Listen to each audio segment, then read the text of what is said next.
हम लोग देखेंगे 10.5 discounted cash flow model for business valuation. सब कुछ इसमें लिखा हुआ है, वर्ड वाइज देखो आप। डिस्काउंटेड कैश फ्लो को डिस्काउंट करना, ऐसा ये मॉडल है और ये यूज किया जाता है बिजनेस वैल्यूएशन के लिए। क्लियर है? तो डीसीएफ मॉडल इसको बोलते हैं, डीसीएफ मॉडल। ठीक है, एग्जाम में भी डीसीएफ वर्ड यूज किया जाएगा बहुत बार। ठीक है, इतना भी वैसे जरूरी पॉइंट नहीं है, बट स्टिल इस एग्जाम मतलब इस चैप्टर का जो है one of the important point तो रहेगा, ये समझेंगे इसको। डिस्काउंटेड कैश फ्लो, ठीक है। To calculate the value of bond today we need to understand. देखो आज एक बॉन्ड खरीदने जा रहे हो आप आज, तो उस बॉन्ड की एक्चुअल वैल्यू क्या है, ये आने वाले 10 साल के कैश फ्लो के हिसाब से हम लोग को पता चलेगी। तो आने वाले 10 साल के अंदर जो वो हमें पैसा देने वाला है बॉन्ड, उसको हम लोग डिस्काउंटेड रेट पे देखेंगे और वो टोटल जो प्राइस आएगी उसकी उसके हिसाब देखेंगे कि इसमें इन्वेस्टमेंट करना चाहिए नहीं कीजिए। तो एक जो कूपन कोड है, कूपन कोड बोल रहा हूँ, सॉरी, एक्सट्रीमली सॉरी, एक जो बॉन्ड है उसका एनुअल कूपन रेट है 9%। कूपन रेट मतलब क्या होता है, मैंने बताया था आपको, इंटरेस्ट रेट याद रखना है, ऑफ 1 लाख रुपीज। तो 9,000 पर आपको ईयर मिलेगा। मतलब अगर आप 1 लाख रुपए इन्वेस्टमेंट करते हैं तो 9% जो है इंटरेस्ट के हिसाब से आपको 9,000 रुपये महीना साल का देने वाले हो। मैच्योरिटी क्या है, 10 साल की, मतलब 10 साल तक आपको 9,000 रुपये मिलेंगे। मतलब टोटल कितने मिलेंगे, 90,000 रुपये आपको मिलेंगे टोटल 10 साल तक। और कितने के इन्वेस्टमेंट के ऊपर, 1 लाख के इन्वेस्टमेंट के ऊपर। ठीक है, एंड यहाँ पे फेस वैल्यू क्या है, 1 लाख। डिस्काउंट रेट क्या, अब यहाँ पे डिस्काउंट रेट भी दे रखा है, डिस्काउंट रेट दे रखा है 9%। अब डिस्काउंट रेट अगर कम होता तो अलग कुछ चीजें होती, ज्यादा होता तो अलग चीज होती, पर ये सेम है, which is also equals to the coupon rate, जो कि इंटरेस्ट रेट है। तो इंटरेस्ट रेट 9% है और डिस्काउंट जो है वो भी 9% है। तो क्या होगा आगे, तो annual coupon payment since the coupon rate is 9%, ये आपके वर्कबुक में नहीं दे रखा है, मैं आपको एक एग्जांपल दे रहा हूं। Since the coupon rate is 9%, जो कूपन रेट है वो 9% है और द बॉन्ड पेज 9,000 रुपए ईच ईयर, एक साल में देता है, तो present value of coupon payment since the coupon rate equals to the discount rate. तो एक डिस्काउंट रेट से हमें कम करना, देखो एक सेकेंड, 9,000 रुपए देगा हर साल, 1 2 3 4 5 6 7 8 9 10, हाँ 10 साल तक आपको ये 9,000 रुपए देते रहेगा, 9K 9K 9K। अब क्या होगा, ये 9% से आपको मिल रहा है 1 लाख उसकी आपने अमाउंट दी, 9,000 रुपये मिल रहा है। अब आपको डिस्काउंट रेट मिलेगा एक, अब डिस्काउंट रेट आपको मिलेगा तो वो 9% से आपको कम कम करते करते यहां पे लेके आना है यहां पे इस जगह पर। एंड फिर आपको फाइनल वैल्यू देखनी है कि क्या आ रहा है। 9% कम कर दे तो यहाँ पे 0 हो जाएगा, क्योंकि 9% से जो है कहीं ना कहीं पे 9% ही उसका इंटरेस्ट रेट आपको मिल रहा है, 9% ही डिस्काउंट रेट है, इसके लिए यहाँ पे 0 होगा। अगर यहाँ पे 7 या 6% होता तो यहाँ पे 9,000 मिलते और उसमें से 6% मतलब जो है इसका 6% माइनस होके यहाँ पे कैश फ्लो की वैल्यू आती है और उससे हम लोग डिसाइड करते हैं कि भाई ये वैल्यू फॉर मनी है या नहीं। ठीक समझ रहे आप? तो अब यहाँ पे देखिए, the present value of this payment is simply some of the 9,000 receive each for 10 years. However, since discount rate matches to the coupon rate, this cash flow can be seen as cancelling out any discounting effect. तो जो discounting effect आ रहा है वो यहाँ पे वो cancel हो रहा है, क्योंकि 9% का यहाँ पे जो है इंटरेस्ट रेट आपको मिल रहा है और 9% का डिस्काउंट रेट भी है, माइनस होते जा रहा है। ठीक है, present value of a face value, the 1 lakh received at the end of the, जो ये 1 लाख रुपए वापस आपको मिल जाएंगे जो आपने इन्वेस्टमेंट करे थे, 10th year is discounted at the rate of 9 per annum, but again since the discount rate equals to the rate of coupon rate, this also equals to the 1 lakh। जो आपको अमाउंट मिल जाएगी वो 1 लाख की and में वापस मिल जाएगी, क्योंकि डिस्काउंट रेट और इंटरेस्ट रेट सेम है दोनों भी, तो इसके लिए वो भी 1 लाख की अमाउंट आपको पूरी मिल जाएगी आखिरी जो साल रहता है। Conclusion, since the coupon rate is 9% equals to the discount rate 9%, the bond value today is simply the sum of this discounted cash flows। तो जो डिस्काउंटेड कैश फ्लो है उसकी सम है, therefore the value of bond today is equals to the 1 lakh only। ठीक है, आप समझ रहे मैं क्या बोलना चाह रहा हूँ? अगर यहाँ पे डिस्काउंटेड रेट अगर 2% रहता तो यहाँ पे 9,000 रुपये यहाँ पे आ रहे होते 2000 माइनस हो रहे होते, यहाँ पे 7000 रुपीज आ रहा होता, 7000 रुपीज आ रहा होता प्रेजेंट वैल्यू में। ये सारे 7000 रुपीज, ये सारे 7000 रुपीज प्लस जो आपका जो 1 लाख रुपीज है वो, ये सारा का सारा आपको मिला के बॉन्ड की वैल्यू मालूम चलती है, और उसके हिसाब से बॉन्ड की जो है फेस वैल्यू या ये सब चीजें डिसाइड होती है। समझ में आ रही है आपको बात? इस तरीके से वर्क करता है। सो आई होप ये कंसेप्ट आपको क्लियर है। नोट, अब देखिए यहाँ पे एक नोट में क्या लिखा है, if the expected return discount rate were higher than 9%, the bond would be valued at less than 1 lakh. समझ रहे आप? अगर 9% से ज्यादा अगर 11% होता तो क्या होती, जो डिस्काउंट रेट है वो जो है कम आता आपके पास में, और जो वैल्यू होती है उसकी वो बॉन्ड की गिर जाती, 1 लाख से कम हो जाती, क्योंकि जो फाइनली तो आपको 1 लाख मिलने ही वाला है, 1 लाख माइनस और वो जो भी रहेगा वैल्यू।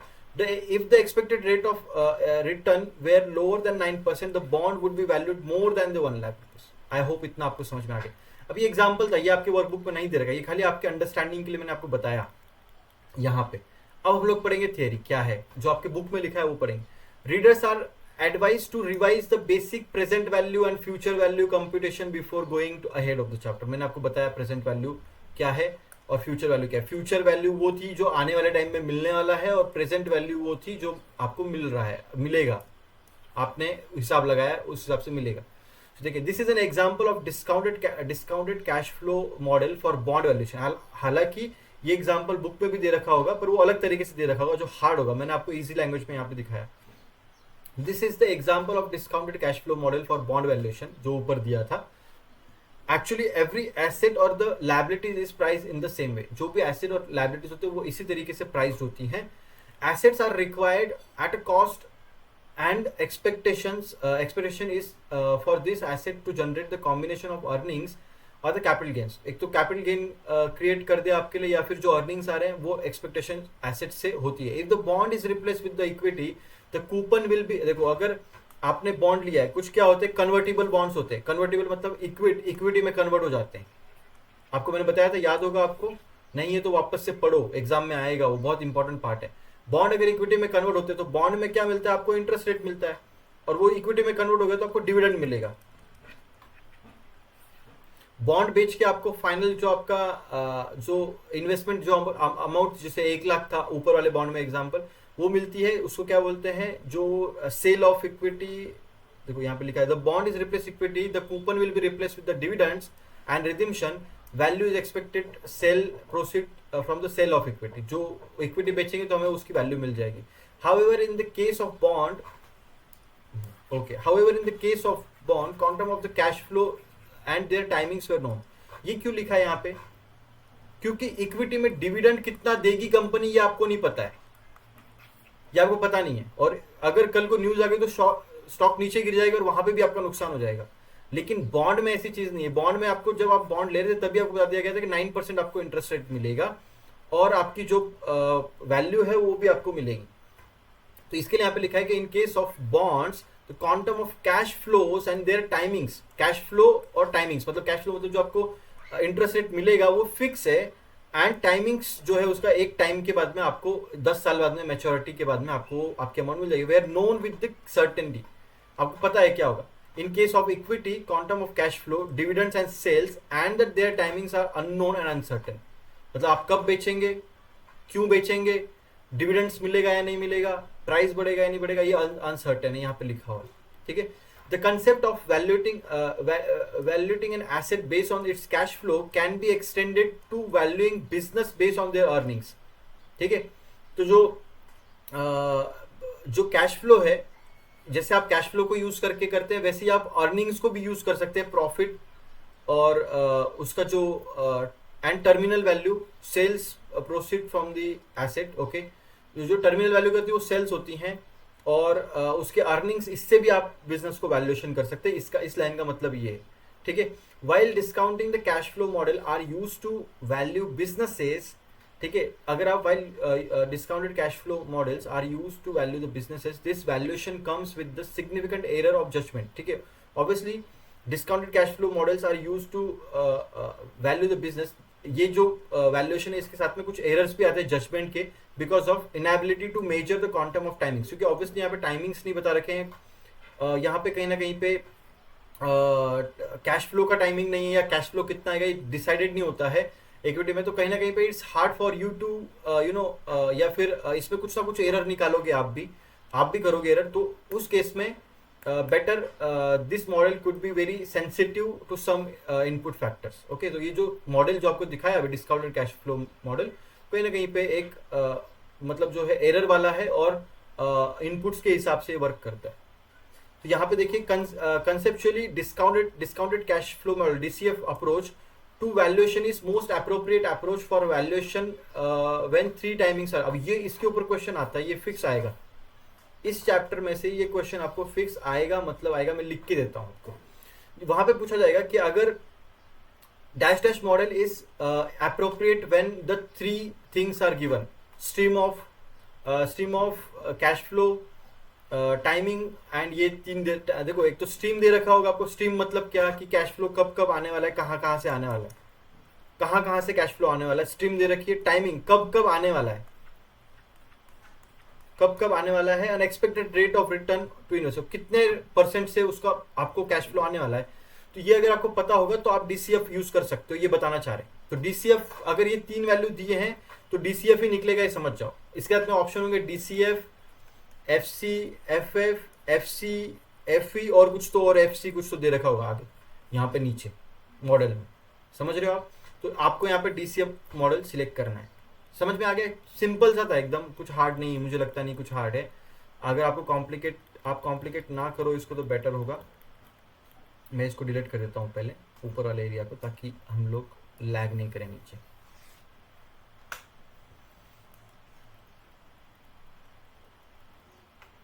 ओके, यस, ठीक है। तो अब यहाँ पे देखेंगे आगे हम लोग कहाँ थे हम लोग, हाँ ये यहाँ तक हो गया था। Once this three pieces of information are available, जब ये तीन इंफॉर्मेशन दे दी जाएंगी, हाँ जब ये तीन इंफॉर्मेशन दे दी जाएंगी, it is simple mathematic to find the present value of the cash flow. इसका एक फॉर्मूला होता है जो यहाँ पे सही से आई गेस नहीं दे रखा है मेरे टीम मेंबर ने इसको नोट्स बनाते वक्त, आई गेस, ठीक है देखते हैं अभी हम लोग, ठीक है। हाँ, a potential investor in that instrument would be willing to pay today to receive expected cash flow stream over a period of time। तो अगर इन तीन इंफॉर्मेशन को हम लोग एक फार्मूला में डालें तो हम लोग आराम से प्रेजेंट वैल्यू और फ्यूचर वैल्यू निकाल सकते हैं। इस लाइन का मतलब in valuating a business the cash flow, outflow and inflow, देखो मैंने आपको बताया था पॉजिटिव, तो सॉरी नेगेटिव और positive at the various stages over its expected life of is considered. Okay, a rational way to find the value of business may be to first find the inflow over a outflow called a free cash flow minus FCFS, ठीक है। तो free cash flow, अब ये minus नहीं है, equal है, ठीक है, इक्वल साइन है, यहाँ पे माइनस का आपको आ रखा है ये, ठीक है। कॉल्ड फ्री कैश फ्लो, तो FCFS मतलब कि फ्री कैश फ्लो, याद रखना। तो फ्री कैश फ्लो क्या है, इनफ्लो कितना आ रहा है, आउटफ्लो क्या है, कितना पैसा जा रहा है, कितना पैसा आ रहा है, ठीक है। मैंने आपको बताया था इसके ऊपर एक सम भी रहता है और आता है वो सम, एंड उसके बाद में क्या है, different point of the time, then bringing them to today's find present value. जो पीवी है वो प्रेजेंट वैल्यू है, एफसीएफएस मतलब क्या है, फ्री कैश फ्लो है, and appropriate rate of return that is the discounted DR, जो डीआर है वो डिस्काउंट रेट है। This is called discounted cash flow DCF method to find the value of the business। अब इसके ऊपर एक formula है, वो आगे चल के आपको आएगा और इवन फॉर्मूला शीट में भी वो दे रखा है, उससे हम लोग प्रेजेंट वैल्यू फ्यूचर वैल्यू निकाल पाएंगे, डोंट वरी अबाउट दैट। उसका एक फॉर्मूला, उसके अंदर 3-4 वैल्यू होती है, उसके ऊपर से एक दूसरे मतलब 3 वैल्यू दी होंगी, उसके ऊपर एक वैल्यू निकालें, आसान है बहुत, सम कोई हार्ड नहीं। The two principal factor that drive the valuation of the firm using DCF are estimating the two principal factors that drive the valuation of firm using DCF are estimated expected to cash flow and the second is okay, पहला जो है cash flow होता है, valuation देखो principal 2 factors है यहाँ पे, 2 factors कौन से हैं, पहला है cash flow and the second is determination of the rate using discount this, तो डिस्काउंट रेट सेकंड है। तो 2 फैक्टर्स कौन से हैं, एक कैश फ्लो है और दूसरा डिस्काउंट रेट है, discount to this cash flow, okay. This value estimate using DCF can, देखो इतना अभी इसको डीप इतना पढ़ने की भी जरूरत नहीं है, हाल ही के इसमें से कुछ क्वेश्चन नहीं आएगा आपको, इसमें से खाली एफसीएफ प्रेजेंट वैल्यू के ऊपर एक सम आएगा ज्यादा से ज्यादा, और एक बेसिक ये जो इसके ऊपर ये एक क्वेश्चन आने के चांसेस हैं डीसीएफ में, बाकी कुछ नहीं आएगा मुझे लगता है ये। और वैसे देखा जाए तो सबसे हाईएस्ट वेटेज वाला चैप्टर है, तो उस चीज का ख्याल रखना है। There are 3 different approaches to DCF model. अब ये जो डीसीएफ था इसके भी 3 अप्रोच निकलते हैं, पहला है डिविडेंड डिस्काउंट मॉडल, ठीक है, दूसरा है एफसीएफई, और तीसरा है एफसीएफएफ। क्लियर है इतना? देखो मैं दिखाता हूं यहां पे मैं बना देता हूं आपको लगे तो। जो आपका डीसीएफ मॉडल है उसमें डिविडेंड डिस्काउंट मॉडल है अभी एक, दूसरा है एफसीएफई मॉडल और एफसीएफएफ मॉडल। अभी तीनों को याद रखना है, तो ये तीनों को ऐसे समझ लेना है। डीसीएफ में 3 पार्ट्स आते हैं, ठीक है। अब तीनों को मैं समझा दूंगा आपको, बहुत आसान है, ज्यादा हार्ड नहीं है, आपको हार्ड करना भी नहीं है। Under this model the expected future dividends, अब पहले क्या था, कैश फ्लो था, हम लोग क्या कर रहे थे, कैश फ्लो ले रहे थे, फ्यूचर की जो कैश फ्लो जो आ रही थी वो ले रहे थे, अब हम लोग डिविडेंड लेंगे। देखो under this model the expected future dividends of the company are discounted, जो डिविडेंड थे उसको डिस्काउंट करके यहां पे लाएंगे हम लोग on the cost of capital. This model is suitable for companies that pay regular dividend. अब क्या होता है कि जैसे आईटीसी कंपनी वो रेगुलर डिविडेंड पे करे तो उसके लिए हम लोग डिविडेंड डिस्काउंट मॉडल यूज कर सकते हैं, लेकिन एप्पल कंपनी है तो वो कभी पे नहीं करती है। देखो सिंपल सी चीजें, मैं एक कंसेप्ट समझाता हूं आपको, यहाँ पे देखो साइड में मैंने आपको बताया था पहले जो सेल्स होती हैं, सेल्स में से फिर कॉस्ट ऑफ गुड सोल्ड निकलेगा, ठीक है। उसके बाद में फिर नेट से जो भी नेट सेल्स आएंगी, उसके अंदर से फिर आपको जो जनरल एंड एडमिनिस्ट्रेटिंग चार्ज निकलेंगे। उसके बाद में फिर आपको नीचे आएगा इबिटा आएगा, ठीक है। उसमें से फिर डेप्रेसिएशन निकलेगा, अमोर्टाइजेशन निकलेगा, ठीक है। उसके बाद में नीचे आएगा ईबिट, उसमें से फिर इंटरेस्ट निकलेगा, उसमें से फिर टैक्स निकलेगा, ये इंटरेस्ट निकला, टैक्स निकला, डेप्रेशिएशन अमोर्टाइजेशन यहाँ निकल गए थे, फिर टैक्स निकला, इंटरेस्ट निकला, फिर नीचे क्या बचा, नेट प्रॉफिट। अब इसमें से क्या होगा, ये इसमें से क्या है कि इसमें से डिविडेंड पे किया जाएगा, नहीं सॉरी नेट प्रॉफिट ये बच्चा है टोटल, इसको डिवाइड करेंगे नंबर ऑफ आउटस्टैंडिंग शेयर से तो ईपीएस बचेगा यहाँ पे। अब इस ईपीएस में से कुछ हिस्सा निकाल के डिविडेंड दे दिया जाएगा, और बाकी जो है अमाउंट रिटेन कर ली जाएगी। ये रिटेन की भी अमाउंट किधर जाएगी, ये जाएगी रिसर्च डेवलपमेंट में चली जाएगी, या फिर नए प्लांट्स या नए एसेट्स खरीदने में लग जाएगी, ठीक है। इतना क्लियर है? अब देखो यहाँ पे मैं बताना क्या चाह रहा हूँ। अब कुछ कंपनीज जो है क्या करती हैं, डिविडेंड पे कर देती हैं लोगों को, जो प्रॉफिट किया वो लोगों में बांट देंगी ताकि लोग भी डिविडेंड के लिए उस स्टॉक में बने रहें। कुछ कंपनी ऐसी जो डिविडेंड नहीं देंगी, लेकिन उस प्राइस को, वो जो डिविडेंड को जो लोगों को बांटने वाला पैसा उसको यूज करके और बड़ा कुछ प्रोजेक्ट बना लेंगी। ये डिफरेंस होता है। अभी unlike bonds, equities have perpetual life. Perpetual मतलब क्या होता है कि कभी खत्म ना होने वाली लाइफ। थ्योरेटिकली लिखा है, मतलब कि एक बिजनेस है तो उसको हम लोग कंसिडर करेंगे कि वो लाइफ टाइम चलेगा, भले ही वो चले ना चले, बट थ्योरेटिकली पेपर वाइज हमें उसको लाइफ टाइम पकड़ना है। तो further the dividend pay out are not contractual in nature. जो डिविडेंड होते हैं वो पे आउट होते हैं, वो कॉन्ट्रैक्चुअल नहीं, मतलब वो चाहे तो देंगे, नहीं चाहे तो नहीं देंगे। लेकिन देयरफॉर डीडीएम जो डिविडेंड कैश फ्लो मैटर, ये इतना काम का नहीं, वो तभी काम होगा जब रेगुलरली डिविडेंड पे करे, और वो भी आगे भरोसा नहीं, क्योंकि आगे चल के कंपनी अचानक से डिविडेंड देना बंद कर देगी या कम दे देगी किसी साल में, उस टाइम पे ये जो है यूजलेस रहेगा। गॉर्डन्स ग्रोथ मॉडल, इसके ऊपर ये जो फॉर्मूला है ये आता है, इसके ऊपर एक एग्जांपल आती है। देखो पी मतलब उसकी होगी, हाँ देखो यहाँ पे, so provide a way to value dividend paying company where the dividend is expected to grow perpetually at the constant rate for a company with cost of equity K।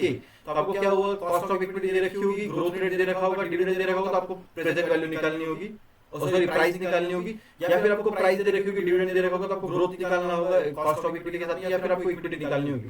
तो ये फॉर्मूला आपको याद कर लेना है, और इसको आपको मैंने फॉर्मूला शीट में भी दे रखा है, उसके हिसाब से इसको आपको करना है। ज्यादा कुछ हार्ड है नहीं, मुझे लगता नहीं कि इसमें ज्यादा कुछ हार्ड है। Okay, what is the free cash flow? ठीक है, अभी देखो यहाँ पे एफसी एफपी समझने से पहले, और एफसी देखो फ्री कैश फ्लो, उसमें एफसी एफई एफसी एफएफ, ये क्या है? फ्री कैश फ्लो मतलब क्या कि कंपनी में सब खर्चे निपटने के बाद में आपके पास क्या बचेगा। ठीक है, अब मैं इसको पहले शॉर्ट में समझा देता हूँ मेरे तरीके से। एक मिनट, कंपनी में सारे खर्चे निपटा दिए, अमोर्टाइजेशन चले गया, डेप्रिसिएशन चले गया, लोन का जो पैसा था वो चले गया, सब कुछ जाने के बाद में, सब कुछ निकलने के बाद में आपके पास में क्या बचा? इक्विटी वालों के पास में क्या बचा? तो वो जो कैश फ्लो है उसके ऊपर हम लोग डिस्काउंटेड करके उसको उसका डिस्काउंटेड करके हम लोग वैल्यूएशन निकालते हैं। ठीक है, यहाँ पे एफसीएफई और एफसीएफएफ मतलब क्या है? एफसीएफई मतलब खाली इक्विटी का, और एफसीएफएफ मतलब फर्म का। फर्म मतलब इक्विटी और डेब्ट दोनों आ जाएंगे, इक्विटी प्लस डेब्ट, इक्विटी प्लस डेब्ट। और ट्रस्ट मी, डेब्ट वालों को पहले हमें पैसा देना पड़ता है इक्विटी से पहले। क्लियर है?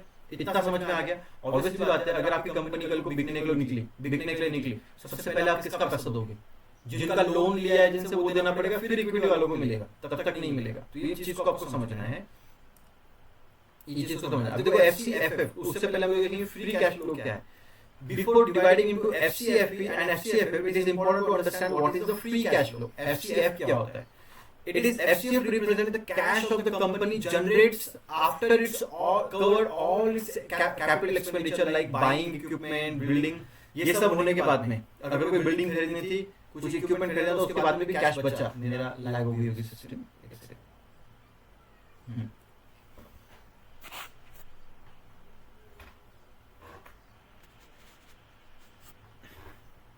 Now it's okay. Yes. तो बिल्डिंग खरीदने के बाद में, बिल्डिंग लेने के बाद में क्या बचता है? उसके बाद में this cash can be paid, ऐसा कैश जो बचे, जो कि डिविडेंड, बायबैक शेयर्स या रिड्यूस डेब्ट करने के लिए यूज किया जाए, ऐसा कैश। ठीक है, ऐसे कैश को बोलेंगे फ्री कैश फ्लो। अब यहाँ पे देखो फ्री कैश फ्लो क्या है? Free cash flow to equity, मतलब यहाँ पे क्लियर है इक्विटी। ओके, यहाँ पे लिखा इक्विटी और फर्म लिखा हो तो इक्विटी प्लस डेब्ट होता। ठीक है, अब देखो यहाँ पे एफसीएफपी, देखो अभी आपको इसको कॉम्प्लिकेट नहीं करना है, बस इन दो फॉर्मूलास को याद रखना है, उनकी भी जरूरत नहीं पड़ेगी, इसमें से भी कुछ आने वाला है नहीं। मैं आपको बता दूं, इसमें सम नहीं आता, इस फॉर्मूला के ऊपर सम नहीं आएगा, लेकिन कुछ एक बेसिक क्वेश्चन आ जाएगा, उसको आपको सॉल्व करना पड़ेगा। अब पर मैं आपको कंसेप्ट वाइज समझा रहा हूँ, जो कि ये लाइन दिख रही होगी आपको, ये लाइन ब्लैक वाली, इसका मतलब ये है कि आपके वर्कबुक में अलग तरीके से दिया हुआ है, मैं आपको अलग तरीके से दिखा रहा हूँ। FCFP is the cash available to the company's equity. FCFE है, याद रखना, इक्विटी रहेगा, equity share holders, cash available to equity share holders. FCFA मतलब cash available to firm, firm मतलब इक्विटी प्लस डेब्ट, तो पहले डेब्ट फिर इक्विटी, याद रखना। डेब्ट को पहले पैसा देना पड़ेगा, फिर इक्विटी वालों को मिलेगा, ये चीज को याद रखना। After all expenses, taxes and reinvestment as well as the डेब्ट रीपेमेंट हैव बीन मेड। जब पहले एक्सपेंस हट जाएंगे, टैक्सेस हट जाएंगे, रीइन्वेस्टमेंट हट जाएगी एंड डेब्ट रीपेमेंट हो जाएगी, उसके बाद में जो बचेगा वो यहाँ पे देखो FCFE is equals to net income, जो आपकी टोटल नेट इनकम थी, उसमें डेप्रिसिएशन ऐड कर दिया, उसमें से कैपिटल एक्सपेंडिचर मतलब आपको क्या बिल्डिंग्स वगैरह जो चीजें बनानी है, यहाँ पे लिखा है देखो, बाइंग इक्विपमेंट, बिल्डिंग। देन उसके बाद में उसमें से और माइनस क्या किया, वर्किंग कैपिटल जो लगने वाला है वो, और फिर जो बोरोइंग, जो लोगों का लोन लेके रखा है वो, ये सब हटने के बाद में आपका नेट बोरोइंग भी हटने का, जो डेब्ट लेके रखा है वो भी हटने के बाद में बचेगा फ्री कैश फ्लो। खत्म हो गया, बस सिंपल है। क्या कंसेप्ट है इसमें बताओ मुझे, आपकी बुक में भी यही लिखा हुआ है, कुछ हार्ड नहीं है। अब इसमें क्या लिखा है, नेट इनकम क्या है? Net income is the profit after tax depreciation. आपके वर्कबुक का पढ़ोगे कुछ समझ में नहीं आएगा, मैं अभी भी बोल रहा हूँ, वर्कबुक में से पढ़ना आपके लिए हार्ड रहेगा। आप यहाँ से पढ़ के जाओ, मैं ट्रस्ट में आपको बताता हूँ, ये नोट अगर आप पढ़ के जाते हो तो आपको FCFF और FCFF हार्ड नहीं लगेगा। ये चीज डेप्रिसिएशन पता है आपको कि कुछ टाइम बाद में नॉन कैश एक्सपेंस है ये, ठीक है। क्या होता है रिड्यूस, क्या होता है कि जो मशीन जो आपने रखी हुई डेप्रिसिएशन वो घसती हैं, तो उसका भी जो एक डेप्रिसिएशन नाम से कुछ काटा जाता है कि भाई आने वाले टाइम में नई मशीन लेनी पड़ेगी, तो डेप्रिसिएशन जो कटा हुआ अमाउंट है वो सारा एक करके हम लोग मशीन खरीदेंगे। Capital expenditure, capex money spend on the long term investment like equipment और द प्रॉपर्टी, ठीक है। प्रॉपर्टी आपने खरीदी वो कैपिटल एक्सपेंडिचर यहाँ से हटा दिया जाएगा। देन चेंज इन वर्किंग, जो वर्किंग कैपिटल में जो चेंज हुआ है वो नेट बोरोइंग जो है वो सब हटा दिया जाएगा। ये सब लिखा हुआ है, आप पढ़ लो एक बार, मैंने बताया आपको सब चीजें। Why it matters? FCFE is important because it tells equity investor how much cash they could potentially receive. Okay, equity जो इन्वेस्टर्स है उनको पता चलता है कि how much कैश वो लोग रिसीव करेंगे। Company with high and growing FCFE generally considered more valuable. अगर एक बढ़ता हुआ FCFE है उसका ग्रोइंग है, तो उस केस में उस कंपनी की ज्यादा वो वैल्यूएबल रहेगी। क्लियर है? इतना FCFE मैंने आपको समझा दिया, बहुत ही इजी लैंग्वेज में समझाया। कोई भी यूट्यूब के ऊपर अगर आपको या फिर एक पेड कोर्स में भी इवन अगर आपको मिल जाए तो मेरा नाम चेंज कर देना, इतना इजी लैंग्वेज में कोई नहीं समझाएगा। मैं सबसे इजीएस्ट लैंग्वेज में समझा रहा हूँ और मैं कोशिश कर रहा हूँ कि बेस्ट आपको समझ में आए, ठीक है। FCFE कुछ हार्ड लगा कि आप मुझे बताओ।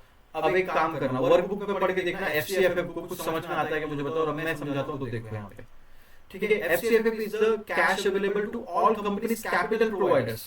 कैपिटल प्रोवाइडर्स कौन कौन हो सकते हैं? एक तो इक्विटी वाले हो सकते हैं, आपने शेयर लेके रखा हुआ है, या फिर डेब्ट वाले हो सकते हैं जिन्होंने कैपिटल दिया था, वो सब इक्विटी प्लस डेब्ट फर्म, इसके लिए यहाँ पे लिखा हुआ है फर्म। क्लियर है? इंक्लूडिंग बोथ डेब्ट एंड इक्विटी इन्वेस्टर्स। क्लियर है? आफ्टर ऑपरेटिंग एक्सपेंस निकल जाएगा, टैक्सेस निकल जाएंगे, but before any payment to the डेब्ट होल्डर्स।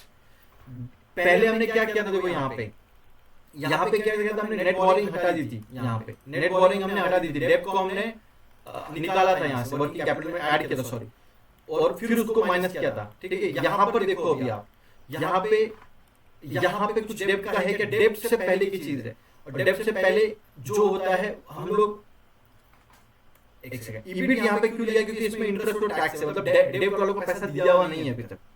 यहाँ पे लिखा हुआ है profit expenses and taxes but before any payment to the डेब्ट होल्डर्स। तो यहाँ पे ईबिट जो है उसमें जो है कोई भी देखो सिंपल सी चीज मैंने आपको बताई थी ना अभी, ईबिट है, ईबिट में आप प्लस कर दोगे डेप्रिसिएशन और अमोर्टाइजेशन, तो ईबिट दा आ जाएगा यहाँ पे। देखो ईबिट प्लस डेप्रिसिएशन और कैपिटल एक्सपेंडिचर यहाँ पे जो भी है माइनस चेंज इन वर्किंग, बाकी सब सेम है। यहाँ पे देखो क्या डिफरेंस है, मुझे बताओ दोनों फॉर्मूला में क्या डिफरेंस है? थोड़ा सा डिफरेंस है खाली। देखो नेट इनकम की जगह पे, नेट प्रॉफिट की जगह पे इन्होंने क्या लिया है, यहाँ पे ईबिट लिया है खाली, ठीक है। 1 माइनस टैक्स रेट जो कि जरूरी है, 1 माइनस टैक्स रेट, उसमें प्लस कर दे डेप्रिसिएशन, यहाँ पे प्लस कर दे डेप्रिसिएशन, माइनस कर दे कैपिटल एक्सपेंडिचर, माइनस कर दे capital expenditure, change in working in process, और डेब्ट को यहाँ से हटा दिया। बस इतना ही फॉर्मूला, खत्म, सिंपल।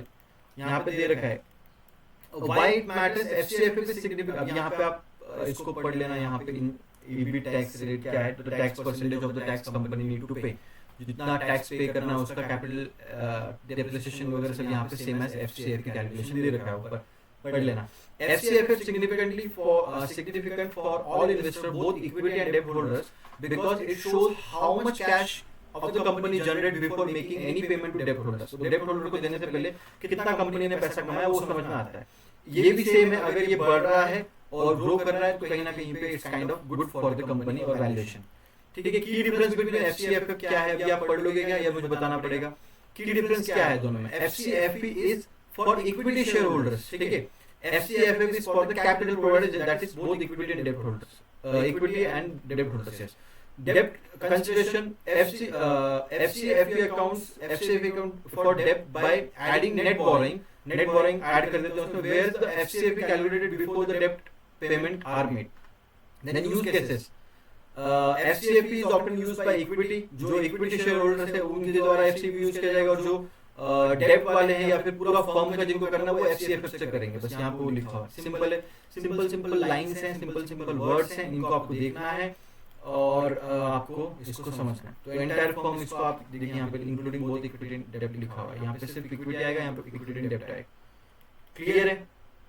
एक शॉर्ट में बता दूं फिर से, एफसी एफई जो है वो सिर्फ इक्विटी वाले करते हैं, एफसी एफएफ जो है वो इक्विटी प्लस डेब्ट वाले करेंगे इसको परफॉर्म। ठीक है, तो ये दो cash flow FCF cash flow methods हैं, फ्री कैश फ्लो मेथड्स हैं, और ये भी पार्ट है किसका, इससे पहले एक था डिविडेंड डिस्काउंट मॉडल, तो ये एक है, दो, तीन, ये तीनों भी है डीसीएफ के पार्ट। ठीक है, समझ में आ गया? क्लियर है? सिंपल है? हार्ड है? इसमें जो डिविडेंड में क्या होता है, डिविडेंड को डिस्काउंट किया जाता है, इसमें इक्विटी की जो वैल्यू है उसको किया जाएगा, इसमें इक्विटी प्लस डेब्ट की वैल्यू को किया जाएगा। क्लियर है? इतना इजी है, बहुत आसान है, मुझे नहीं लगता है कि कुछ हार्ड इसमें है। अब हम लोग आगे देखेंगे रिलेटिव वैल्यूएशन क्या होता है। Relative valuation as soon as above DCF method throws up number on valuation. ठीक है, जो डीसीएफ का जो मॉडल होता है वो नंबर्स के ऊपर कहीं ना कहीं पे जो है अपना जो है ध्यान देता है, बट जो रिलेटिव वैल्यूएशन होता है वहां पे नंबर्स नहीं देखे जाते हैं, वहां पे रिलेट किया जाता है। ठीक है, जैसे मैंने आपको बताया था कि हम लोग रिलेट करके देखेंगे कि क्या सामने वाला जो घर है वो भी 16 फ्लोर पे, 17 फ्लोर पे है, और हमारा जो घर है वो भी 16-17 नंबर के फ्लोर पे है, और सेम साइज है उसका, सेम 2 BHK है, सब कुछ सेम है, तो उसकी वैल्यूएशन कहीं ना कहीं पे आसपास आनी चाहिए, सेम एरिया में है, सेम सिटी में है, तो उस हिसाब से एक वैल्यूएशन आना चाहिए। तो यहाँ पे वही बताया गया है कि जो डीसीएफ मॉडल था उसमें तो जो नंबर्स के ऊपर देखा गया था, जो कि कैश फ्लो के कैश फ्लो और नंबर्स, जो कैश फ्लो के जो नंबर्स थे उसके ऊपर देखा गया था, और उनकी जो टाइमिंग्स थी और डिस्काउंट रेट था इसके ऊपर देखा गया। तो तीन चीजें मैंने आपको बताई थी, वो तीन चीजें अगर होती हैं तो आप डीसीएफ में काफी अच्छा वैल्यूएशन निकाल सकते हैं। Then it is complicated method. DCF कहीं ना कहीं पे कॉम्प्लिकेटेड मेथड है, given the assumption which go into estimation of the future cash flow. ठीक है, डिपेंड करता है कि फ्यूचर में क्या कैश फ्लो आएगा, उसके ऊपर कहीं ना कहीं पे जो अजम्पशन है वो आने वाले हैं, तो कहीं ना कहीं पे ये थोड़ा सा कॉम्प्लिकेटेड मेथड है। ठीक है, फ्यूचर में ऐसा हो गया कि कैश फ्लो नहीं जनरेट कर पा रहा है वो पर्टिकुलर एसेट कुछ रीजंस की वजह से, तो उस टाइम पे क्या होगा। तो इस वजह से valuation exercise is undertaken to compare the price with the value to price with the value to arrive whether business is overpriced, underpriced or fairly priced।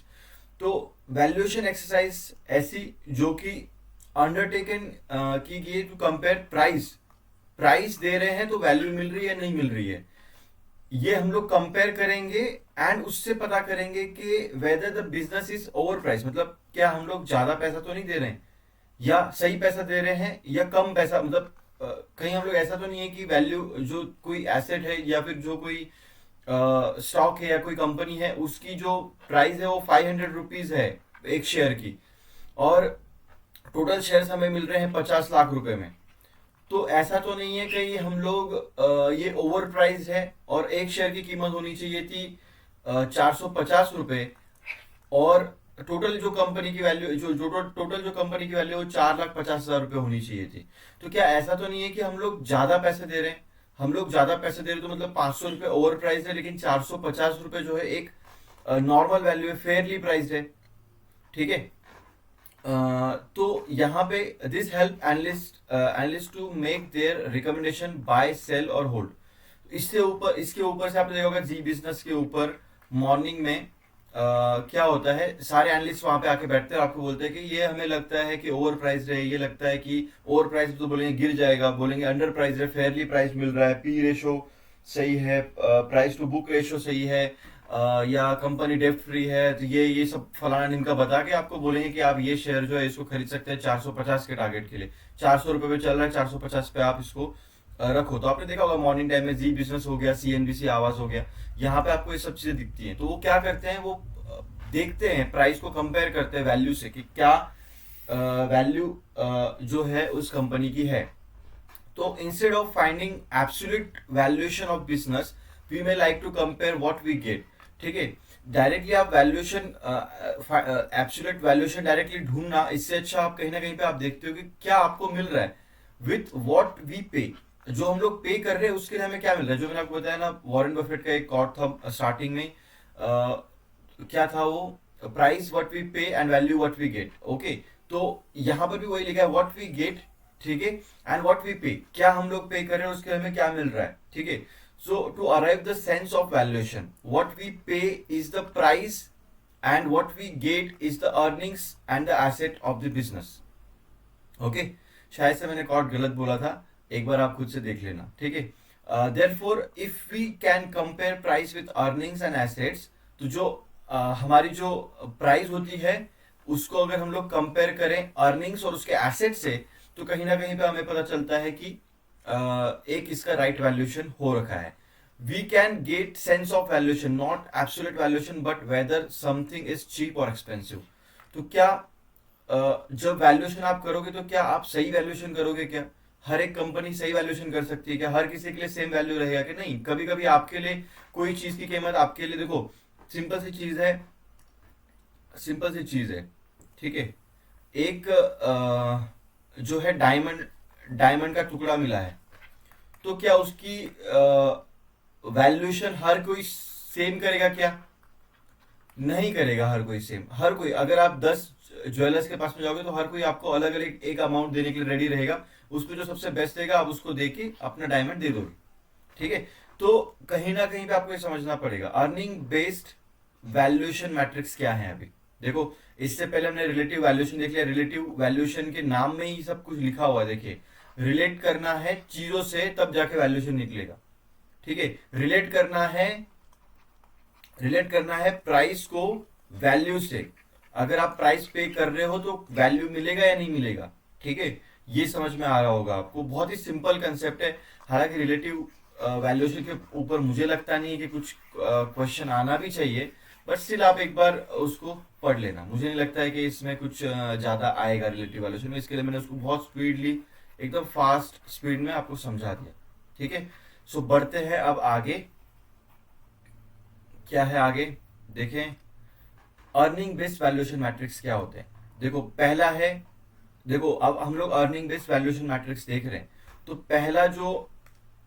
पहला जो है यहाँ पे डिविडेंड यील्ड। देखो मैं अभी भी बता रहा हूं आपको, जहां जहां पे ये यील्ड वर्ड आएगा, जहां जहां पे यील्ड वर्ड आएगा उसके जो फॉर्मूला में है नीचे करंट प्राइस आएगा। जैसे अभी ये क्या है, डिविडेंड यील्ड है, डिविडेंड यील्ड। वैसे मैं इसको 14 चैप्टर में कवर अप करूंगा, पर जहां जहां पे यील्ड आ गया नीचे, उसके नीचे ये फॉर्मूला आपको याद हो गया, मतलब बिना पढ़े आपको याद हो गया। कैसे, डिविडेंड है तो ऊपर क्या आएगा, डिविडेंड आएगा, यील्ड है तो नीचे क्या आएगा, करंट मार्केट प्राइस,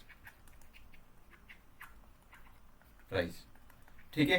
तो यील्ड आएगा तो करंट मार्केट प्राइस लिखना है नीचे, याद रखना है। जैसे कि यहाँ पे देखो अभी डिविडेंड यील्ड है, तो यहाँ पे क्या हो गया, डीपीएस, डिविडेंड पर शेयर, नीचे आ गया current price, current price of the stock. अभी और कोई भी यील्ड है क्या, देखो अर्निंग यील्ड है, यहाँ पे अर्निंग यील्ड है, तो वापस से इसमें भी क्या होगा, देखो सिंपल सी बात है, यहाँ पे अर्निंग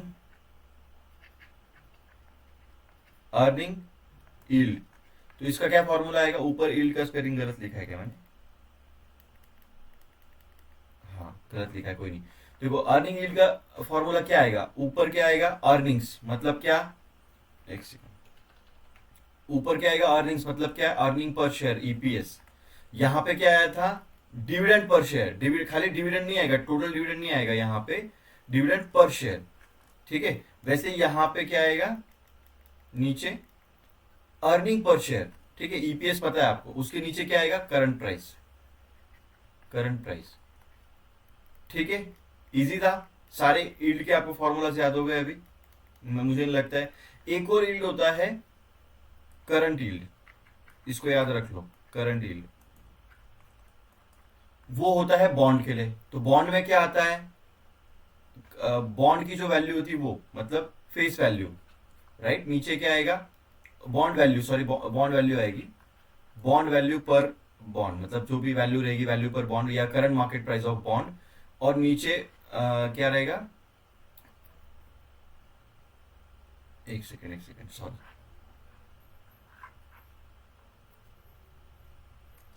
यहां पे रहेगा इंटरेस्ट, क्योंकि अर्निंग काय की होगी, इंटरेस्ट की होगी, नीचे आएगा बॉन्ड की प्राइस, ठीक है, सॉरी, तो मैंने आपको क्या बोला, करंट प्राइस नीचे आएगी, हमेशा प्राइस नीचे आएगी, प्राइस या करंट प्राइस नीचे आएगी, प्राइस नीचे आएगी, और हमेशा ऊपर क्या आएगा, इंटरेस्ट आएगा। ये समझ में आ गई बात आपको?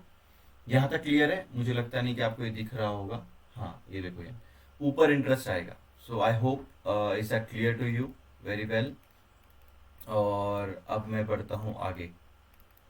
यहाँ पे आपको यील्ड, हाँ, dividends are the profits that, dividend yield है तो हम डिविडेंड के बारे में पढ़ेंगे। Dividends are the profit that company pays out to the equity holder. So equity में होल्ड करके रखते हैं, तो जो ईपीएस बचता है, जो अर्निंग पर शेयर बचता है, आपको पता होगा, उसमें से कुछ पार्ट, अर्निंग पर शेयर जो बचता है उसमें से कुछ पार्ट जो है रिटेन किया जाता है आने वाले रिसर्च एंड डेवलपमेंट के लिए, और बाकी का जो पार्ट है, एक्सट्रीमली सॉरी, ईपीएस जो आता है उसका कुछ पार्ट परसेंट में रिटेन कर लिया जाता है रिसर्च एंड डेवलपमेंट के लिए, ठीक है। एंड जो बाकी पार्ट बचता है वो डिविडेंड के थ्रू दे दिया जाता है जो होल्डर्स है उनको। डिविडेंड कैसे आता है, वो डायरेक्ट आपके अकाउंट में आ जाता है ब्रोकर के थ्रू। तो यहाँ पर वही लिखा हुआ है कि profits that company pay out to its equity holder. तो इक्विटी जो होल्डर्स है उनको ये मिलता है। बॉन्ड्स होल्डर को क्या मिलता है, जो बॉन्ड मार्केट में पैसा डालते हैं उनको इंटरेस्ट मिलता है, ठीक है। जो रियल एस्टेट में डालेंगे उनको क्या मिलेगा, रेंटल इनकम मिलेगा। जो इक्विटी शेयर होल्डर्स होंगे उनको क्या मिलेगा, डिविडेंड। ये अभी थोड़े टाइम पहले हमने क्लियर किया था। Well managed companies maintain stable dividend pay out. जो अच्छी अच्छी कंपनीज होती है वो तो अपना डिविडेंड पे आउट अच्छे से रख लेती हैं ताकि इन्वेस्टर को पता हो कितना डिविडेंड मिलने वाला है। बट क्या होता है, देखो सिंपल सी बात है, इसके लिए ना एक स्टोरी समझानी पड़ेगी मुझे आपको। एक सेकेंड, देखो, XYZ कंपनी है, ठीक है, और एक ABC कंपनी है, ठीक है। XYZ कंपनी क्या करती है कि उनको 500 रुपए का प्रॉफिट होता है अगर, तो उसमें से 250 रुपए खुद रख लेती है। 250 रुपए क्या कर लेगी, 250 रुपए का ये 250 रुपए क्या कर लेगी, खुद रख लेगी। काय के लिए, रिसर्च एंड डेवलपमेंट के लिए, रिसर्च डेवलपमेंट के लिए। देखो आपको तो फायदा ही होने वाला है क्योंकि रिसर्च डेवलपमेंट होगी तो उसकी वैल्यू बढ़ेगी कहीं ना कहीं पे। और जो बाकी 250 रुपए वो डिविडेंड के तौर पे बांट देती है, ठीक है, समझ में आ गया। ये रिजर्व में रहेगा कंपनी के। ये जो डिविडेंड की जो अमाउंट है यहाँ पे, ये आपको बांट दिया जाएगा, ठीक है। ये हो गया एक केस, ठीक है। अब यहाँ पे इन्होंने रिसर्च एंड डेवलपमेंट के लिए क्यों पैसा यूज किया 250 रुपए, क्योंकि इनको कंपनी को ग्रो भी करना है आगे। सिंपल सी बात है, अगर नई कंपनी को कहीं बढ़ाना है, मैन्युफैक्चरिंग प्लांट बढ़ाना है, कुछ नए प्रोजेक्ट स्टार्ट करने हैं, तो कहीं ना कहीं पे वो लोग डिविडेंड नहीं पे आउट कर सकते, समझना पड़ेगा। लेकिन एक दूसरी कंपनी है जिसके पास में सब चीजें हैं, जैसे आईटीसी। तो आईटीसी का क्या है कि ये well develop company, mature phase में है कंपनी, तो ऐसे केस में इनको रिसर्च डेवलपमेंट में इतना पैसा लगाने की जरूरत पड़ नहीं रही है। तो वो लोग क्या करेंगे, 500 रुपए का प्रॉफिट है तो उसमें से सिर्फ जो है 50 रुपए खुद के पास रखेंगे और बाकी दे देंगे, बांट देंगे टोटल 450 रुपीज को डिविडेंड के तौर पे। तो यहाँ पे आपको डिविडेंड तो मिल रहा है लेकिन कंपनी की ग्रोथ और नहीं बढ़ने वाली है, क्योंकि कंपनी सोच रही है कि हमारी ग्रोथ हो चुकी है, हमको और ग्रोथ नहीं करना है, समझ रहे हैं। ये दो टाइप है। अब यहाँ पे क्या होता है, जो एक मैच्योर कंपनीज होती हैं वो डिविडेंड बांटती हैं, लेकिन जो न्यू कंपनीज होती हैं वो लोग डिविडेंड कम पे आउट करते हैं ताकि वो लोग वो पैसा यूज करके उसकी नई ग्रोथ कर सके, ठीक है। देखो यहाँ पे डिविडेंड पे आउट क्या लिखा हुआ यहाँ पे, dividends are profit of the company that pay out to equity holders, then well manage companies maintain stable dividend pay out to its investor, ठीक है, even while ensuring the growth prospect of the company are adequately funded. मतलब क्या है, जो growth है, मैंने आपको बताया जस्ट यहाँ पे, जो ग्रोथ है उसके लिए जो पैसा लग रहा है वो भी फंड हो रहा है सही से, एडिक्वेटली फंडेड, मतलब कि एक सही तरीके से वो फंड किया जा रहा है वो पैसा भी जो ग्रोथ के लिए चाहिए, और साथ में डिविडेंड भी बांटा जा रहा है। बताना चाह रहा है कि जो वेल मैनेज कंपनी होती है उसको वो अपना डिविडेंड भी मेंटेन करती है और साथ में कहीं ना कहीं पे जो है जो ग्रोथ है उसको भी एडिक्वेटली फंड करती है by plugging back to the portion of the profit. मतलब जो प्रॉफिट का जो पोर्शन है वो कुछ बैक रख के उसको खुद के पास रख के उसको रिसर्च डेवलपमेंट में यूज करेगी, बाकी प्रॉफिट बांट देगी। Dividends can be compared with the share price for the sense of cheapness or the expensiveness of the equities. तो जो इक्विटीज चीप है या एक्सपेंसिव है, ये कहीं ना कहीं पे देखने के लिए उसको जो है शेयर प्राइस को कंपेयर किया जाता है किससे, डिविडेंड के थ्रू। तो डिविडेंड डील को किससे, देखो डिविडेंड पर शेयर, एक शेयर पे कितना डिविडेंड मिला और क्या प्राइस है, मतलब अगर हम लोग 500 रुपए दे रहे तो उसपे हमें कितना रुपए डिविडेंड मिलेगा, तो उससे डिविडेंड यील्ड पता चलती है।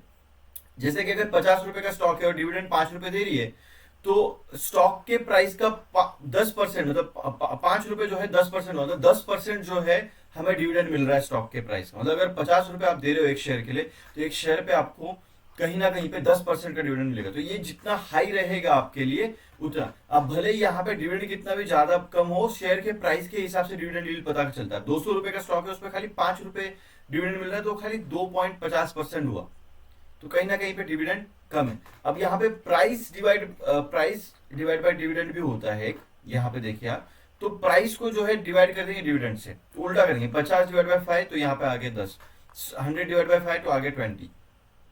ठीक है, समझ में आ रहा है आपको? तो ये दोनों जो डिविडेंड यील्ड और प्राइस टू डिविडेंड जो ये हैं, ये काफी यूजफुल होते हैं एक तरीके से हमें प्रेडिक्ट करने के लिए। It is quite apparent from the above table that 50 rupees share business available at the 10% dividend yield। ठीक है, जो 50 रुपए का शेयर है उसमें 10% का डिविडेंड यील्ड है, लेकिन 200 रुपए का शेयर उसमें खाली 2.50 का 2.50 का परसेंट का जो है डिविडेंड यील्ड है। तो ऐसा डिफरेंस क्यों है?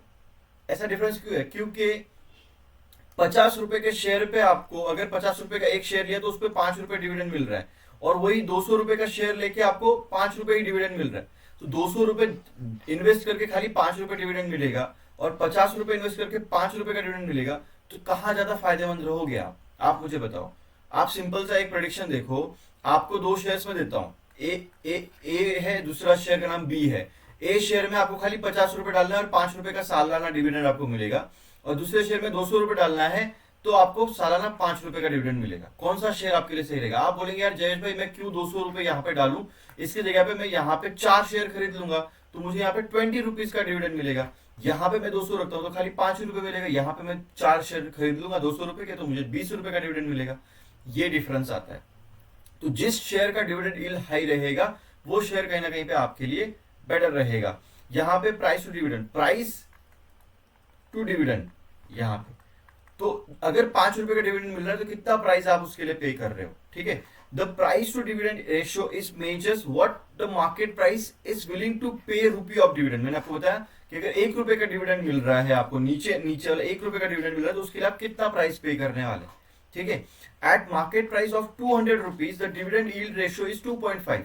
ठीक है, the price to dividend ratio of the price to dividend ratio for 200 is quite high, 40 times. यहाँ पे देखिए आप 40 टाइम्स, मतलब कि अगर आपको 1 रुपीज का डिविडेंड चाहिए तो इस केस में 200 वाला जो स्टॉक है उसके केस में आपको 40 रुपए देने पड़ रहे हैं, तो 40 रुपए देके आपको खाली 1 रुपए का डिविडेंड मिलेगा। समझ रहे हैं आप?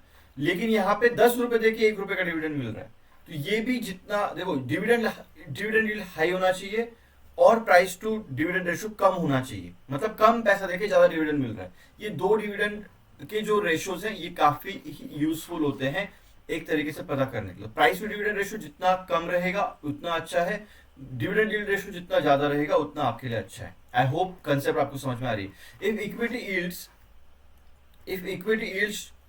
equity yields are generally higher than the bond yields, clearly equity available cheap, this is typically true when the markets are the down। ठीक है, अब यहाँ पे देखिए क्या है इसको समझाने के लिए। Equity yields are generally higher than the bond yield. जो बॉन्ड यील्ड है वहां से ज्यादा इक्विटी, बॉन्ड में जो है देखो इक्विटी में क्या होता है, स्टॉक की प्राइस ऊपर ओपन शूटअप होती है, बॉन्ड में भी हालांकि शूट हो सकती है, लेकिन वहां पे क्या होता है बॉन्ड में आप किसी कंपनी को पैसा दे रहे हो और उसके अंदर आपको बता दिया गया है कि 7% का आपको इंटरेस्ट रेट मिलेगा, 8% का मिलेगा, वही मिलते रहेगा। इक्विटी में कभी कभार 7 भी मिल जाएगा, 8 भी मिल जाएगा, कभी कभी 20 भी मिल जाएगा, कभी कभी 100% भी मिल जाएगा, लक होगा तो। आप समझ रहे हैं? तो जो यील्ड है, जो इक्विटी की यील्ड है वो कहीं ना कहीं पे हाइयर है, लेकिन वहां पे बहुत ज्यादा रिस्क भी है, ठीक है। So equity yields are general higher than the bond yields. समझ में आ रही है बात? Clearly equity is available cheap, this is typically true when the markets are down. अगर मार्केट्स डाउन है, अगर मार्केट्स गिरे हुए हैं और जो इक्विटी चीप प्राइस में अवेलेबल है, अगर चीप मतलब इक्विटीज की जो वैल्यू, जैसे स्टॉक्स मार्केट है, अगर मार्केट गिरा हो तो कम प्राइस में अगर आपका, देखो इसको कैसे समझा सकता हूं मैं आपको, सिंपल सी बात है। देखो एक सेकेंड,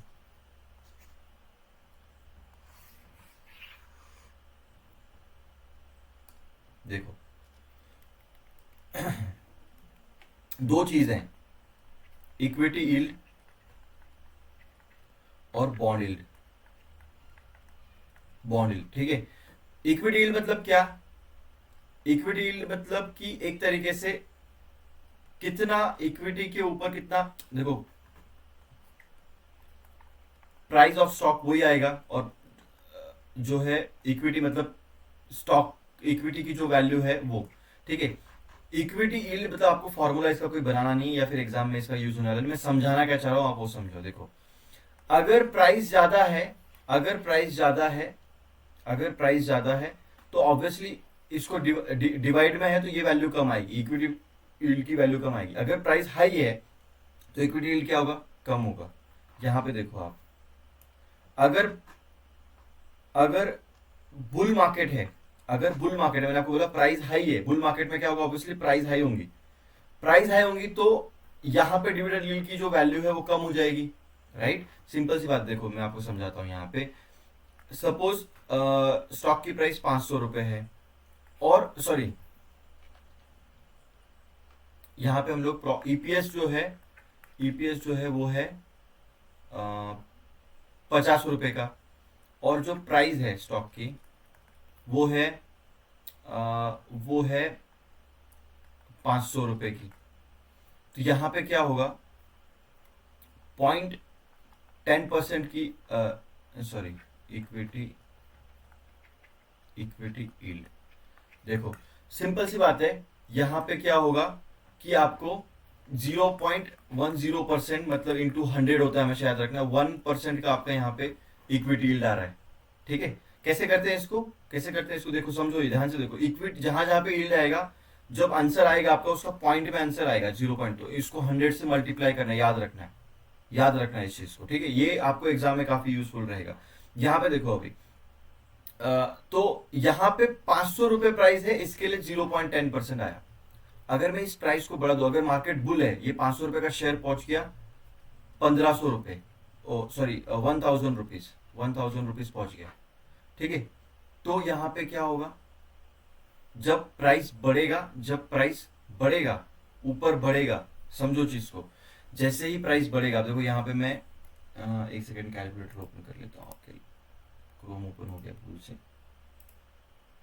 कैलकुलेटर ओपन करते हैं यहाँ पे, एंड यहाँ पे देखो अभी पहले 50 डिवाइड बाय हमने क्या किया था, 500 था तो 0.1 आया था, राइट। उसको इनटू हमने 100 किया तो 1% वहां पे निकल के आया। अब हम लोग क्या करेंगे,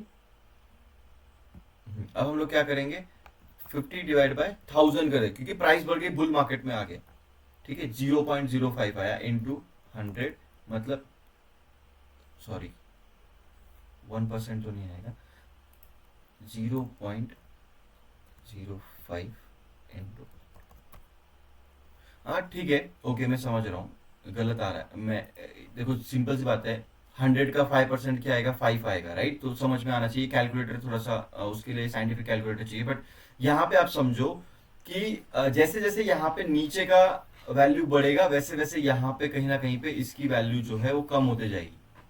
तो मैं बताना ये चाह रहा हूँ इन शॉर्ट कि अगर प्राइस बढ़ती है स्टॉक मार्केट में, तो यहाँ पे जब प्राइस बढ़ेगी तो कहीं ना कहीं पे इक्विटी यील्ड नीचे जाएगा। यही यहाँ पे लिखा हुआ है, इफ इक्विटी यील्ड्स। अब ये जो स्टेटमेंट है ये समझा नहीं जाता आपको, खाली बता देता मैं आपको ऐसे ही, तो आप समझ जाते, मतलब ये करते, लेकिन आपको कुछ समझाने के लिए मैंने इसको बताया, ठीक है। तो इक्विटी यील्ड कम आएगी जब प्राइस बढ़ जाएगी, इक्विटी यील्ड बढ़ जाएगी जब प्राइस कम होगी। यहाँ पे वही लिखा, if equity yields in general higher, if equity yields are generally higher than the bond yield, clearly equity available at the cheap, ठीक है। This is typically true when the markets are down. अगर market नीचे है तो obviously stocks की price भी नीचे रहेगी, ये भी प्राइस भी कम रहेगी, और इक्विटी यील्ड क्या होगी, हाई होगी। इक्विटी यील्ड जो है वो हाई होगी, दैट मीन्स कि कहीं ना कहीं पे इक्विटी चीप रेट पे मिल रहा है, हम लोग उसको ले सकते हैं। लेकिन on other hand during the bull market जब बुल मार्केट होगा तो प्राइस क्या होगी, हाई होगी, equity yields are lower than the bond yields. यहाँ पे कहीं ना कहीं पे अब देखो, तो जो बॉन्ड यील्ड से लोअर क्यों चली जाती है वहां पे, क्योंकि हायर मार्केट के ऊपर रिटर्न और ऊपर जाना पॉसिबल नहीं हो पाता है। ऐसे टाइम पे कहीं ना कहीं पे हम लोगों को प्रॉफिट जो है कंपनी के कम दिखते हैं, और प्रॉफिट जो है कम दिखते हैं प्राइस से, तो कहीं ना कहीं पे ओवर प्राइस लगता है, और ऐसे टाइम पे वो थोड़ा सा एक्सपेंसिव मिल रहा है ऐसा हमें लगता है। ये कहीं ना कहीं पे इस तरीके से इसको बताया गया। मैं आई होप शायद से मैं इसको समझा पाया हूँ आपको, और नहीं भी समझा पाया हूँ तो थोड़ा सा आप अपना रिसर्च भी कर लेना इसको, और अच्छे से डीप रिसर्च। मैं कोशिश करता हूँ कि जो मेरी अंडरस्टैंडिंग है वो मैं आपको दे पाऊँ, जहां तक जिस तरीके से मैंने खुद ने इसको समझा है चीज़ों को, और मुझे लगता है कि यही आसान है। सबसे आसान वे यही रहेगा मुझे लगता है, ठीक है। तो बढ़ते हैं आगे अर्निंग यील्ड की तरफ। सेम है, अब मैंने आपको बताया अर्निंग यील्ड है तो ऊपर क्या आएगी, अर्निंग्स आएंगी, ईपीएस आएगा, नीचे क्या आएगा, यील्ड है, इसके लिए करंट प्राइस आएगा। तो कितना पैसा दे के आपको कितना प्रॉफिट मिल रहा है ये यहाँ पे दिखाया गया, ठीक है। यहाँ पे वही लिखा होगा, देखिए यहाँ पे, ठीक है। क्या लिखा है यहाँ पे, when dividend yields are quite low. अगर डिविडेंड का क्या होता है, कभी कभी ऐसा होता है क्वाइट लो होती है डिविडेंड का यील्ड, ठीक है, या फिर कभी कभी ऐसा भी होता है कि डिविडेंड पे नहीं करते हैं, या market analyst move to the earning yields a step higher to consider the investment potential in the stock, ठीक है। तो थोड़ा सा जो एनालिस्ट है वो सोचता है कि अगर नहीं यार थोड़ा सा अभी इन्वेस्टमेंट के भी देखे क्या है, तो उस टाइम पे कौन से रेशियो देखेगा वो प्राइस टू अर्निंग रेशियो, जो कि है पी रेशियो। ये आई गेस तीसरे से चौथी बार आपको कंसेप्ट आ गई, मुझे पता है। पी रेशियो का उल्टा होता है price to earning. Earning yield का फॉर्मूला है प्राइस और ईपीएस। देखो एक सेकेंड ये कंफ्यूजन हटा देता हूं मैं आपका एक बार। ये देखो अर्निंग यील्ड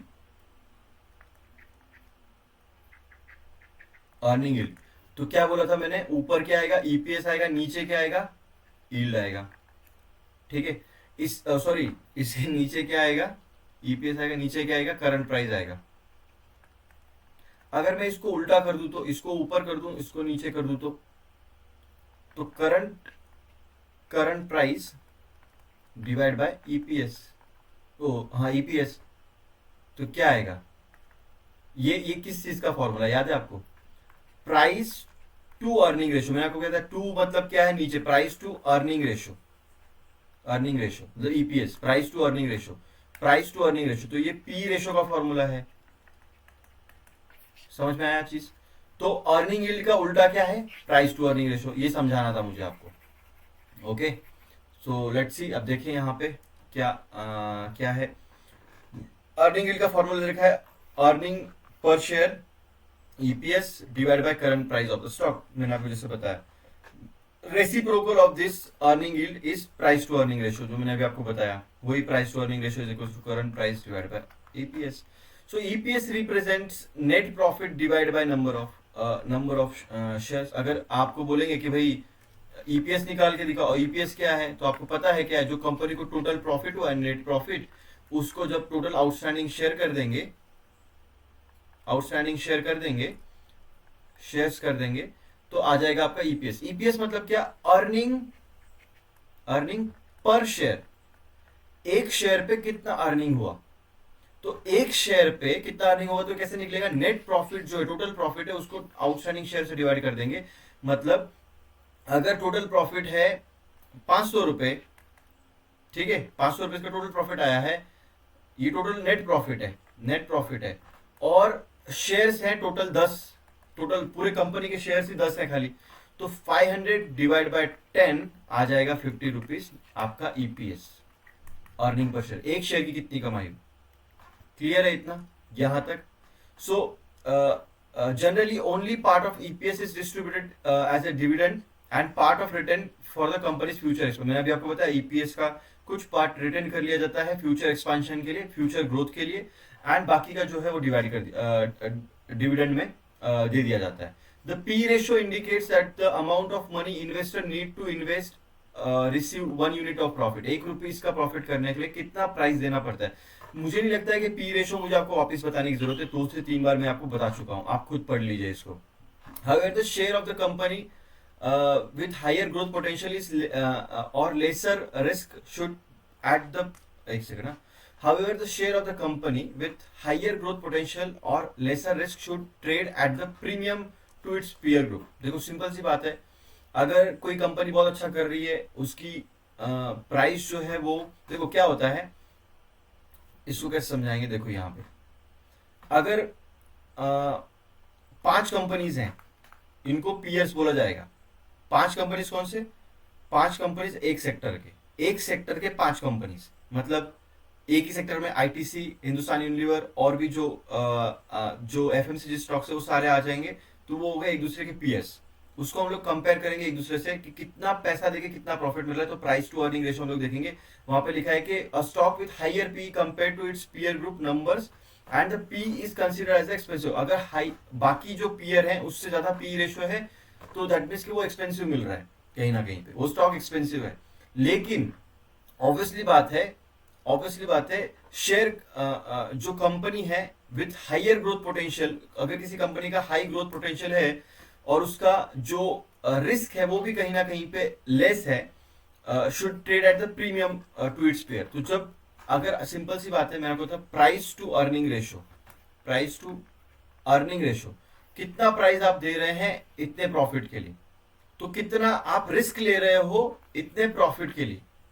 ठीक है, यहां पे लिख देता हूं मैं, प्राइस टू अर्निंग रेशियो, तो प्राइस डिवाइड बाय ईपीएस, आप कितना प्राइस पे कर रहे हैं ईपीएस के लिए और कितना रिस्क ले रहे हैं इस प्रॉफिट के लिए।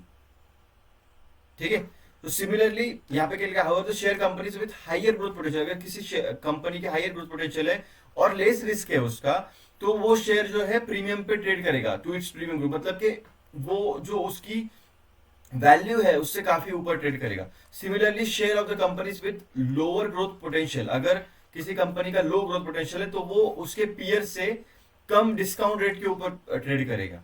ठीक है, therefore analyst should also consider this factors while assessing the valuation को असेसिनेट करते वक्त आपको ये सब चीजें देखनी है, असेसिंग करते वक्त ये सब चीजें देखनी है।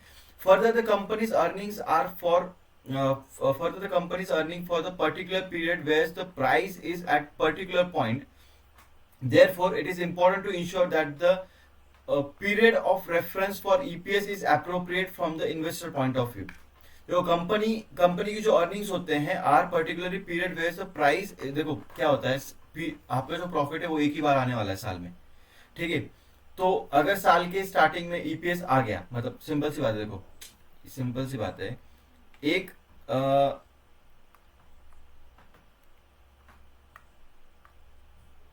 देखो यहां पे सिंपल से है प्राइस डिवाइड बाय ईपीएस आ रहा है। इसमें 2 चीजें कौन सी लगेगी, ईपीएस है, नेट प्रॉफिट, ये साल में एक ही बार आने वाला है, लेकिन प्राइस पूरे दिन चेंज होती रहेगी, हर दिन चेंज ऊपर नीचे।